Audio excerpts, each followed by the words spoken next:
성경에 보면 사도들이 복음을 전할 때에 복음을 못 전하게 하는 사람들로 인하여 많은 박해를 받았어요. 그럴 때 박해받는 그런 내용을 성도들에게 얘기를 하니까 또 동료들에게 얘기를 하니까 사도행전 4장 24절에 결단을 하게 됩니다. 그들이 듣고 한 마음으로 하나님께 소리를 높여 이르되 대주제여 천지와 바다와 그 가운데 만물을 지으시니시오. 그렇게 이 말씀을 가만히 보면 한 마음으로 하나님께 기도했다. 이 한 마음으로 기도했더니 하나님께서 사람들의 마음이 또 하나가 되게 만들었어요. 성령으로 하나 되게 되는 역사가 나타나게 된 것입니다. 그래서 오늘은 거룩한 나눔이라는 말씀으로 하나님의 말씀을 전할 텐데, 여러분, 한 마음은 한 지식에서 오고 한 소명에서 한 마음이 오는 거예요. 그런데 이 한 마음과 한 지식은 한 소망에서 오는데 이게 한 영을 가지면 한 마음이 되어버려요. 그래서 예수님은 늘 그렇게 말씀하지요. 하나님의 성령으로 하나 되라 그러죠. 그리고 바울사도는 너희 안에 이 마음을 품으라고 예수의 마음이다. 그렇게 성경이 이야기하기도 합니다. 그런데 왜 사도들이 복음 전하는 걸 못 전하게 했을까요? 그 세력이 어둠의 세력이기 때문에 그렇습니다. 지금도 교회를 비판하고 복음을 외면하고 또 무신론자들은 복음을 가지고 있는 사람에게 벌을 주는 그런 공산주의자들도 많이 있습니다. 사랑하는 성도 여러분, 오늘 성경이 예언한 대로 열방이 분노하며 족속들이 허사를 경영하고 세상의 군안들과 관리들이 모여서 주와 그리스도를 대적하는 예언된 사건이 일어나는 것을 보면서 다시 한번 한 마음으로 기도하게 되기를 주님의 이름으로 축원합니다. 축원합니다. 그리고 이들이 기도하게 되니까 하나님이 응답을 했어요. 하나님이 응답을 했는데 그 응답한 내용을 가만히 보면 빌기를 다하매 그랬습니다. 사도행전 4장 31절에 모인 곳이 진동하더니 무리가 다 성령에 충만하여 담대히 하나님의 말씀을 전하니라. 그러면 모인 곳이 진동하더니 무리가 다 성령이 충만하여 담대히 하나님의 말씀을 전했다. 여러분, 기도 많이 해서 하나님의 말씀을 받아서 마음에 담대함이 있기를 주님의 이름으로 축원합니다. 그래서 그 사람들이 또 모여가지고 이제 함께 기도하게 되는 거예요. 오늘 본문의 사도행전 4장 32절에 이렇게 기록이 되어 있습니다. 믿는 무리가 한 마음과 한 뜻이 되어 모든 물건을 서로 통용하고 자기 재물을 조금이라도 자기 것이라 하는 이가 하나도 없더라. 하나도 없더라. 그런 얘기를 하고 있어요. 그러면 여기에 보면은 하나님 앞에 한 마음으로 기도했더니 온 교회가 성도들이 한 마음이 됐어요. 한 마음으로 하나님 앞에 기도를 드렸더니 온 성도들이 한 마음이 됐단 말이에요. 그런 걸 보면 하나님과 통하면 사람과도 통하는 겁니다. 할렐루야. 그래서 신통하면 또 영통하면 인통한다는 말이 있죠. 그럼 인통하면 어떻게 될까요? 인간관계에도 잘 통하는 거예요.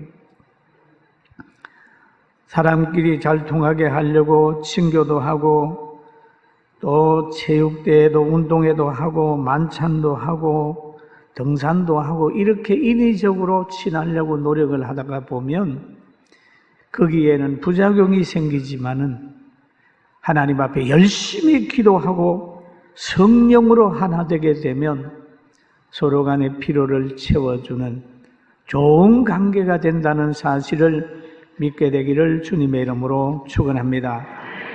그러면 성령이 함께 하시면 어떤 결과가 오느냐 하면 자신 옆에 있는 사람의 필요를 채워줄 마음이 생기는 거예요. 자꾸 필요를 채워줘. 그리고 초대교회도 보게 되면은 집 있는 사람은 집 팔고 땅 있는 사람은 땅 팔아서 사도들 발 앞에 갖다 놓으니까 사도들은 그거 가지고 다른 사람들의 필요를 계속해서 채워줬다. 필요를 채워줬다. 마태복음 6장 21절에 보니까 내 보물이 있는 곳에 내 마음이 있느니라. 그렇죠. 또 디모데전서 6장 10절에 보면 돈을 사랑함이 일만하게 뿌리가 되나니 이것을 탐하는 자들은 미혹을 받아 믿음에서 떠나 많은 근심으로 자기를 찔렀도다 라고 하는 말씀도 있습니다. 그런데 초대교회 성도들이 기도를 함으로 인하여 이제는 마음을 하나님 앞에 드리면서 물질 초월의 신앙을 가지고 성도들의 필요를 채워주려고 노력을 했습니다. 여러분, 우리도 교회 나오든지 어디 가든지 나의 필요를 채우려고 하는 목적보다는 하나님께 영광을 돌리고 남의 필요를 채워주려는 따뜻한 마음 가지게 되기를 주님의 이름으로 축원합니다. 오늘날 한국교회가 이 초대교회에 일어났던 이런 운동이 일어났다면 어떻게 됐을까요? 우리 한국 사회는 더 달라졌을 겁니다. 필요를 채워줌으로 인하여 어떤 역사가 나타나느냐 하면 그 성도들 가운데 가난한 사람이 없어졌어요. 가난한 사람이 없어졌어요. 그리고 하나님은 늘 가난한 사람들 마음에 두고 있습니다. 신약에 와가지고 어떤 부자 청년이 예수님 앞에 나와서 그러는 거예요. 천국에 가려면 어떻게 되느냐? 구원받으려면 어떻게 되느냐? 그렇게 질문을 한 거지요. 왜냐하면 물질적인 부 가지고는 마음에 만족이 없잖아요. 그러니까 이 청년도 율법을 많이 지켰지만은 만족이 없는 거예요. 물질을 많이 가졌지만은 만족이 없는 거예요. 그러니까 예수님을 찾아가서 이제 상담을 합니다. 그런데 예수님께서 그가 율법을 지켰다고 하는 말을 듣고 매우 기뻐하시면서 하신 말씀이 야, 너 한 가지 부족한 게 있어. 가서 내게 있는 것을 다 팔아 가난한 자들에게 주라. 그리하면 하늘의 보화가 내게 있으리라. 하늘의 보화가 너에게 있으리라. 그리고 와서 나를 따르라. 그렇게 합니다. 여러분, 하늘의 보화를 가지게 되고 예수님을 따르게 되면 인생이 영원히 행복할 텐데 이 청년은 그러지 못했습니다. 마가복음 10장 22절에 같이 한번 보실까요? 그 사람은 재물이 많은 고로 말씀으로 인하여 슬픈 기색을 띠고 근심하며 가니라. 그죠? 여러분, 하나님의 말씀은 능력이고 생명이고 사랑이고 천국 가는 길인데 말씀으로 인하여 근심하며 갑니다. 왜? 자기에게 포기 못하는 것이 있기 때문에 근심을 하는 거예요. 사랑하는 성도 여러분, 여러분이 말씀을 듣다가 근심이 생기거든 자기를 돌보고 그 근심거리를 없이하고 말씀을 따르게 되기를 주님의 이름으로 축원합니다. 여러분, 우리가 물질적으로 많은 것, 복을 받는 것도 그것도 복입니다. 그러나 이것을 하나님보다 더 사랑하게 되면 그것은 복이 아니라 우상이 되는 거예요. 우상이 되어버리면 그것 때문에 하나님 믿는 데 지장이 되고 그것 때문에 사람과의 관계도 깨져버리고 그것 때문에 늘 자신의 마음속에 불안함과 공포와 여러 가지가 들어차는 거예요. 그러나 하나님 사랑하고 물질의 주인이 될지언정 물질의 종이 되지 않게 되기를 주님의 이름으로 축원합니다. 그리고 오늘 또 사도들을 보니까 사도들이 큰 권능으로 주 예수의 부활을 증거하니 우리가 큰 은혜를 받아. 그죠? 그럼 사도들이 하는 일은 뭡니까? 예수님을 전하는 것. 전하는데 부활을 전하는 겁니다. 병 고치는 거, 지혜를 가지는 거, 뭐 어떤 거, 그거보다 더 중요한 교훈이 부활의 복음이거든요. 부활했다. 부활했다. 이 부활의 복음이라는 것은요, 정말 믿을 수 없는 거예요. 불신자들은 믿지 못해요. 믿는다 할지라도 여러분, 부활의 신앙을 가지는 건 대단한 수준의 신앙이에요. 여러분, 부활을 믿습니까? 믿습니까? 기본적인 거예요.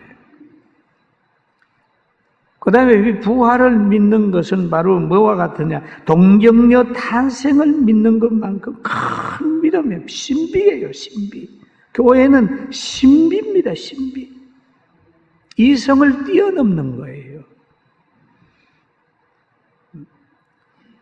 그리고 하나님의 말씀 앞에서는 생사가 달려있는 겁니다. 그런데 부활의 복음을 전하는 제자들에게 하나님께서는 권세를 주었어요. 축복하는 권세를 주었고 때로는 책망하게 되면 그의 영혼이 떠나게 되는 그런 권세를 줬어요. 상대의 영혼을 떠나게도 하고 돌아오게도 하는 그런 권세를 주셨어요.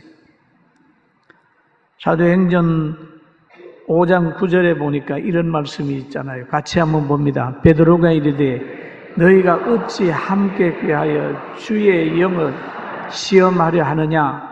보라, 내 남편을 장사하고 오는 사람들의 발이 문 앞에 이르렀으니 또 너를 내어 나가리라. 여러분, 초대교회에서 막 물질을 나누고 그런 은혜의 도가니에 들어있던 아나니아와 삽비라도 나도 해야 되겠다. 나도 해야 되겠다. 그래서 땅을 팔아서 다 내기로 했는데 그 후에 땅을 팔아가지고 이렇게 돈을 보니까 욕심이 생겼어요. 얼마를 딱 숨겼습니다. 부부간에 알게 됐어요. 그런데 베드로가 이렇게 보니까 거짓말하는 영이 거기에 들어가 있단 말이에요. 이게 전부냐? 예, 전부입니다. 그렇게 하니까 베드로가 책망을 하니 그만 남자가 죽었습니다. 죽으니까 장사 지냈네. 그런데 아내가 어디 갔다가 오는데 물어봤습니다. 그런데 아내 역시도 알면서도 베드로 앞에 거짓말을 하니까 책망을 하니까만 그 사람의 영혼이 떠났다. 그렇게 보는 거예요. 그 일로 통하여 이 초대교회가 질서가 잘 잡혔습니다. 여러분, 교회는 사람의 감독자가 아니라 성령이 감독하고 성령이 역사하기 때문에 교회에서 부정적이로든지 도둑질하든지 하게 되면 하나님이 다스리기 때문에 징계를 받게 돼 있어요. 여러분, 성령의 감독자로 사는, 성령의 감독을 받아서 늘 살아가는 우리 교회와 여러분, 우리 모든 성도들 되길 주의 이름으로 축원합니다. 그리고 사도행전 16장 18절에 보니까 바울 사도가 그러는 거예요. 귀신에게 이르되 예수 그리스도의 이름으로 내가 내게 명하노니 그에게서 나오라 하니 귀신이 즉시 나오더라. 그런 말이죠. 나오니라. 오늘 이런 권능을 우리 성도들이 다 받기를 주의 이름으로 축원합니다. 또 성경에 보면 오직 성령이 너희에게 임하시면 너희가 권능을 받고 예루살렘과 온 유대와 사마리아와 땅끝까지 이르러 내 증인이 된다라고 한 말씀을 했죠. 그 사도들은 그 만나는 사람들마다 부활에 대한 부활을 전했습니다. 그럼 부활의 신앙을 가진 사람의 삶은 어떤 것이냐? 물질 초월하는 삶이요, 상대의 필요를 채워주려고 노력하는 삶이요, 그리고 부활의 신앙을 가지게 되면 가난하게 살진 않는다. 하나님께서 일용할 양식을 늘 보장한다는 겁니다. 할렐루야. 예, 그런 거예요. 그 사도행전 4장 34절에 보면 그런 말씀이 있죠. 그 중에 가난한 사람이 없으니. 초대교회 예수 믿는 사람 그 중에는 가난한 사람이 없다 그런 말이에요. 이는 바깥 집 있는 자들이 팔아라. 그 판 것의 값을 가져다가 사도들 발 앞에 두니, 사도들은 그들의 필요를 따라 나누어 줬다. 그러므로 인하여 가난한 사람이 없었더라. 좋은 세상도요, 가진 자는 못 가진 사람에게 나눠주고, 힘 있는 사람은 땀 흘려 열심히 일하고, 또 나 열심히 나누는 사람들이 그의 공로를 우리가 박수를 보내고, 이렇게 하는 사회나 또 나라나 교회나 또 행복한 도시인 줄 알고 그렇게 되기를 주님의 이름으로 축원합니다. 고린도전서 1장 18절에 보면 이런 말씀이 있습니다. 십자가의 도가 멸망한 자들에게는 미련한 것이요 구원받는 우리에게는 하나님의 능력이라. 십자가의 도를 가르치는 것을 보고 구원받지 않는 사람들은 보고 미련한 거다. 아무리 쓸데없는 거다 이렇게 생각할지 모르지만은 우리에게는 능력이거든요. 우리에게는 건세거든요. 우리에게는 생명이거든요. 믿습니까? 그런 거죠. 또 고린도전서 2장 2절에 보면 내가 너희 중에서 예수 그리스도의 그의 십자가에 못 박히신 것 외에 아무것도 알지 아니하기로 작정하였노라 라는 말씀이 있습니다. 모든 학문보다 가장 중요한 게 복음이라는 거예요. 복음이에요. 그리고 이 복음을 외면하는 사회는 나중에 가면 뭐가 될까요? 약육강식의 사회. 그냥 이성 없는 짐승처럼 사는 그런 사회. 죽이고 죽으면서도 양심의 가책을 느끼지 않는 사회로 전락할 수밖에 없습니다. 우리들은 깨어 있어서 성령의 감동받은 사람으로 살고 감동받은 가정으로 살고 가정을 만들고 이 사회를 만들게 되기를 주님의 이름으로 축원합니다. 여기에 보니까 사도들의 발 앞에 두매, 사도들 발 앞에 두매, 그들이 각 사람의 필요를 따라 나누어 줌이라. 구제를 한다고 할 때에 그냥 자기가 직접 구제를 하게 되면은 여기엔 뭐가 들어가냐? 인정과 동정이 들어가는 거예요. 그러나 교회에 갔다가 드린 것을 가져 교회가 예수님의 이름으로 성령의 감동을 받아 구제를 하게 되면 그 사람이 하나님의 은혜를 느끼기 때문에 예수님을 믿게 되고 하나님께 영광을 돌립니다. 여러분, 사도들 발 앞에 갖다 두매. 사도들이 주장을 해야 되는 게, 사도라고 하면 예수를 만난 사람이고 예수님에게 가르침을 받은 사람이고 그들이 바로 교회에 뭔가를 쓸 것을 기도하면서 결정을 해야 하나님이 기뻐하게 물질 사용을 할 수 있다는 것을 믿게 되기를 주님의 이름으로 축원합니다. 우리는 중단하지 말아야 돼요.